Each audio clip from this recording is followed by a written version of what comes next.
প্রিয় দর্শক, বেশ একটা লাল লাল ঝাল ঝাল ডাল ভুনা দেখেছেন বা রেঁধেছেন? যদি না করে থাকেন তাহলে আজকের এই সাধারণ রান্নাটা কিভাবে অসাধারণ হয়ে ওঠে দেখতে থাকুন।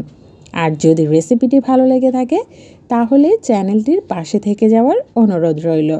খুব সিম্পলভাবে অসাধারণ করে রান্না করব ডাল ভুনা। দেখতে থাকুন তাহলে পুরো রেসিপিটি। শুরু করছি আজকের রেসিপি। প্রথমে একটি হাঁড়ি নিয়ে নিয়েছি। হাঁড়িতে দিয়ে দিচ্ছি 1 কাপ পরিমাণ মসুরের ডাল, সাথে 1 কাপ পরিমাণ মুগ ডাল। এখন দিয়ে দিচ্ছি 1 কাপ পরিমাণ আলু কুচি, 1 কাপ পরিমাণ টমেটো কুচি, সাথে 4টা কাঁচামরিচ ফালি করে দিয়েছি এবং 2টো পেঁয়াজ কুচি দিয়ে দিয়েছি। 1 টেবিল চামচ পরিমাণ রসুনের পেস্ট, 1/2 টেবিল চামচ পরিমাণ আদা পেস্ট, 1 চামচের মতো হলুদের গুঁড়ো, স্বাদ অনুযায়ী লবণ। এখন কিছুটা রান্নার রেগুলার সয়াবিন তেল। এ পর্যায়ে দিয়ে দিচ্ছি 2 কাপ পরিমাণ পানি, অর্থাৎ ডালটা সেদ্ধ হতে যতটুকু পানির প্রয়োজন এবং আমি গ্রেভিটা ঠিক যে অনুপাতে রাখবো সেই পরিমাণ বুঝেই পানিটা অ্যাড করে দিয়েছি। আর এই ক্ষেত্রে কিন্তু আপনারা আরও নানা ধরনের ডাল ব্যবহার করতে পারেন।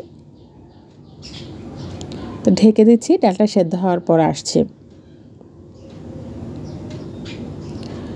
তো প্রায় 20 থেকে 25 মিনিট পরে ডালটা আমি দেখে নিচ্ছি। ডালটা কিন্তু অলমোস্ট সেদ্ধ হয়ে গেছে। এখন অন্যদিকে আরেকটি প্যান বসিয়ে দিব। দিয়ে দিয়েছি রান্নার রেগুলার সয়াবিন তেল, সাথে 3টা শুকনো মরিচ দিয়ে দিলাম।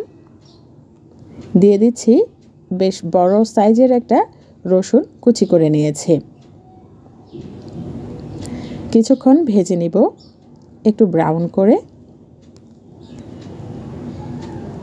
এই পর্যায়ে দিয়ে দিচ্ছি 1 চামচ পরিমাণ মরিচের গুঁড়ো, সাথে দিয়ে দিচ্ছি 2টো ডিম ফালি করে এবং 3টি মরিচ। কাঁচামরিচ দিয়ে দিলাম যাতে শুকনো মরিচ কাঁচামরিচ 2টো ফ্লেভারে অ্যাড হয়, বেশ ভালো লাগে, গ্রানটাও খুব সুন্দর আসে আর খেতে তো অসাধারণই হয়।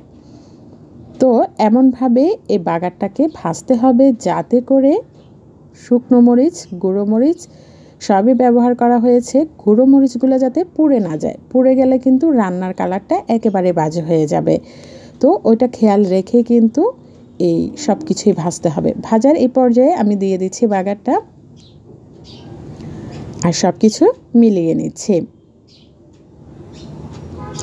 আমি তেলটা কম ব্যবহার করেছি, যেহেতু বাসায় খাবো, একটু স্বাস্থ্যসম্মত খাওয়াই উচিত। আপনারা চাইলে আরও বেশি তেলও ব্যবহার করতে পারেন।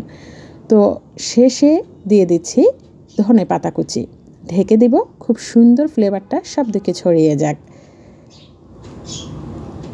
রান্নাটা কিন্তু অলমোস্ট ডান। দেখে আপনারা বুঝতে পারছেন রান্নাটা কিন্তু একেবারেই সাধারণ, কিন্তু স্বাদ হয় দুর্দান্ত। আর এই রান্নাটা বেশ ভালো লাগে লুচি, পরোটা, রুটি সব কিছুর সাথে, আর গরম গরম সাদা ভাতের সাথে তো দুর্দান্ত লাগে। আপনাদের যদি বিশ্বাস না হয় বাসায় ট্রাই করে দেখবেন, বেশ ভালো লাগবে। আর এই গরমে তো এরকম রেসিপি আমার মনে হয় সব থেকে বেস্ট।